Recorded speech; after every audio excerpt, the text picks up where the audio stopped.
Let me guess, you from the town that I love best. Talk Memphis, I wish you would. Talk Memphis, you sound so good. All right, let's talk for the last few minutes here. Well, I don't think we're going to be able to cover all of this, but let's just give a quick debate on the 30-year versus 15-year term. When you're thinking about this, Dan, what do you know, there's some, I mean, I can name the obvious advantages is you pay it off in half the time, but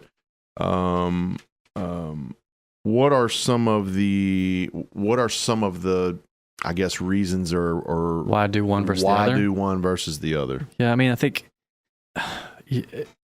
in this day and time, last 10 years, you know, most people that we interact with are doing 30-year notes. You know, Bigger Pockets talks a lot about 30-year notes. Because of the cash flow. The cash flow, you know, you can reinvest your cash flow to improve your property or buy more property. You know, you have higher interest expense, so your taxes are lower, which I don't really like that one as a... It's not that big of a savings. No. You know, you can pay more for a property, which I think that's... I struggle with that one. You know, yeah, like because that's you can talk like yourself into pitch. That's a sales pitch. Like, yeah. Oh wow, I can afford this. I can afford this because I can put on a 30-year note and be okay. And that's advice coming from the seller. That's right. Right. Yep. That's advice coming from a seller that, hey, that 30-year loan or note is going to be way cheaper. You can afford an extra $5,000. Yeah, and I think that you know, people try to argue, for lack of a better word, I don't mean argue, but that, you know, your cash flow and your appreciation increases your return over the long term, you know, because you're putting that money back to work. But, you know, I know what you prefer. Yeah. I mean, and then you go back. So then let's talk about 15-year note, because I know we only got a few minutes. And, you know, I think for me, 15-year note that's the right amount of time, that or less, that you need to be in the lifetime of an asset to be paying a note. I mean, I just think that you get more than that. It's just a ton of life. Think about year 23. How many roofs have you put on? Oh yeah, you're on. You know second, what I mean? Like, yeah. And you're still paying for the home. Right. Like, I don't mind putting that third roof on, but if it's been paid off for 10 years. And you've gone through 10, 12 tenants in 23 years, maybe more, depending on what kind of asset you bought. I mean, you're tired. You're tired, you know? and I'm also, you know, the average, I'd love to know this, but the average age of our investor I know is not 25. So a 30-year note, I mean, at some point, see, to me, and I think you agree, that the end game in this is to pay the home off. Is to have that asset that's paid off. If you need, you know, if later in life you have an emergency and you got 10 homes paid off, you know, there's some liquid cash there. Or if you just are looking for the cash flow coming in, I mean, that, you know, that's retirement for you. 30 years. I mean, golly, if you're 50, you're not seeing the end of that. The problem that we always talk. I mean, we've Douglas and I specifically have had tons of debate about, you know, because, you know, portfolio lenders want to come to us and just take all of our stuff, put on one note, and put it on a 30-year note and all that stuff. And it's like, oh wow, we'd have all this cash flow and all that stuff. What we find is you end up spending it on something. Exactly right. It goes away some way somehow because your mind relaxes itself. And you end up, you know, being more lax with a tenant or putting more capital in a house that you know what I mean? Like, it adjusts your whole business strategy and plan. Versus you're on a 15, your belt is like cinched. Yes. You know what I mean? Like, you're cinched tight. You got to watch every penny. You're on a high alert. You know what I mean? Not from just not like stress to the max or anything like that, but just you're watching it. You're watching that store for sure. You know, and I have not seen a 30-year where that extra cash flow that actually shows back up in the bank account. Right. You spend it on something. Yeah. Now I'm talking about when you have a 30-year note. Yeah, some people have free and clear houses. This is a different story, but we're just talking about 30-year versus 15-year. And I've just, you know, for me, I've always tried to calculate things on a 15-year, and if it breaks even, then I'm okay with that purchase. Right.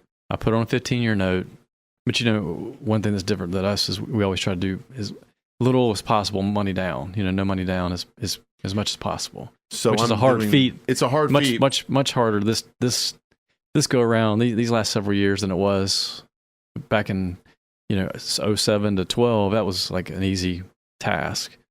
You know, or even before. I'm sorry, before, because banks were just giving money like it was candy. Yep. You know, oh, no docs, no worries. You know, God, the days of that are gone.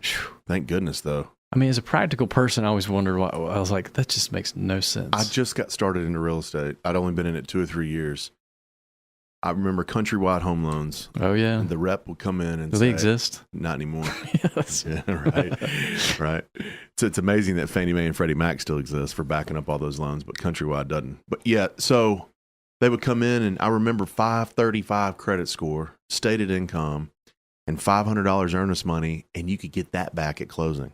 Get it back. Yeah. Wow. 100% financing, stated income, and a 535 credit score could get you a loan to buy a $180,000 to $200,000 house. Can you believe that? It's crazy. We won't ever see. I know we're seeing some rate loosening now and going up a little bit, but I don't think we're going to ever see that type of buying program again. You'll see something that's a little looser, but a sister product. It's actually called something. If you've watched the movie that talks about the crash, I forget the name. It at the very end of that movie, they name, you know the movie? The Big Short was the name of the movie. With the very end of it, they tell you that the government has renamed a program that's almost the same thing. They're just calling it something else. They're running the similar type loans, and it's not as popular, right? But it can go down that same path. So I personally, if going back to the 15-year and 30, I'm refinancing a few of mine now. On a 15. On a 15. Yeah. I'm not looking, and I'm 40, so I mean, I'm right in that middle age of people that are buying, and I'm not. I mean, I don't want to do 30. I'm not, I'm 70 years old. Hopefully you live that long, but I don't, how much can you enjoy after that? I want to get this thing done. And you're break even at that point, right? I am cash flowing very little. Yeah. But I don't care. I'm not looking at it from a pay me now standpoint. I'm looking at it from a, pay me later standpoint. Well, and I think that people get lost in, now I'm talking about volume. One house, two houses, a different conversation. But if you have, call it 20 houses. Yeah. And you're paying, call it, I'm just doing math. I mean, $400 a month payment. That's what, $8,000? Yep. Pretty quickly you're paying $4,000 a month in principal on a 15. Mm-hmm. All right. So times 12, that's $48,000 you've basically invested into 401k. That's exactly right. Right? That's exactly how I look at it. What people get stuck with is like, man, I've done this. I mean, back early on, my wife could tell you, there's times where, I'd write a $3,000 check to pay for property taxes. Yeah. Well, if I paid $3,000 in taxes, but I made $48,000 in equity, I'm still way ahead most people that I'm going to come in contact with that are investing and doing different stuff. Does that make sense? But we see people flip out, lose their mind, and want to sell. Buy this? And I try to tell them, like, you don't understand what you're doing. It's, You're putting into this. It's almost a savings account. I mean, you're putting into this, to pay this off. It's not necessarily. We talk about cash flow, and it is king here. Yeah. And there's two different ways to go about it. If you're a younger guy, you're 30, and you think, man, 30 years, I'll be 60. I can still. Okay, that's different. Yeah. My mom buys them. Well, she can't put them on 30-year notes. That would be pretty funny, right? You know what I mean? Like, she'd be what, 100? Yeah. You go to the bank. No. She's like, oh my gosh. Rewind that tape 60, 90, sorry. You better hope she ain't listening to this. No, but she's not putting them on that. She's not putting them, she's paid cash for solar, but she's going to finance, but she's looking at a 5-year note. Sure. And that's really breaking even. That might be even losing a little. Yeah, you're investing $100 a month into this, but she's not. I've talked with her enough to where she's looking at it in those terms of, okay, I got to get this done. So it does depend on your age and your strategy of what to do. But I love the analogy of that you just stated there. On a 15-year note, you're about pushing, and you think to yourself, "Oh my gosh, I got to write a check for $3,000 for taxes." But if you don't look at the whole picture, you're stuck on writing $3,000 for taxes. That's right. You don't see that. 20 houses.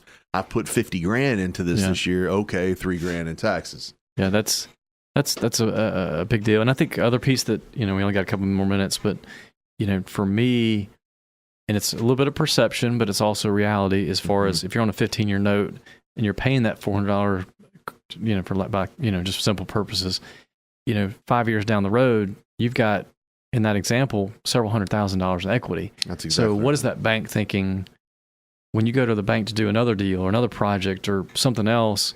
who looks better, on quote unquote on paper. You do the short 15, term because you got some equity, you got some, you can put cross collateralize, what they call it, where you could use that equity to be credit for another bigger deal, or you know what I mean? Like, it gives you some choices. Gives you choices. The 30-year keeps you into that program. That's right. There's no real flexibility in the 30-year loan. And again, I think that it's a great debate. I love having this conversation. I think that's where, it's just, it all boils down to personal preference and what you're trying to do long term. That's right. And you make the choice and run with it. I think, that's neither one of them's wrong. Neither one of them's wrong, but I will tell you, depending on your age and your goal, that's true, of what is more right. I mean, if you're 60 and you want to put it on a 30-year because you just want the cash flow, then okay, I guess I hear what you're saying. If the end goal is not to be 90 and enjoying a paid off house, right. But if you're 25 and 30 years old, which I'm talking with some new clients now that are 25 and they just got out of college and they're just wanting to get into it. My advice to them as a married couple, get your Fannie Mae, get 10 apiece, 30-year mortgages and go. And then, okay, so now you have that program set, and then come in here. And if you want to get some on some 5 and 10 and 15-year notes, you can. I mean, what's your average investor age, would you say right now? 45. 45. That's what it seems like it's professionals kind of over a little hump, got some equity. I'm built hoping to up. get some of these younger folks in it, though. Yeah.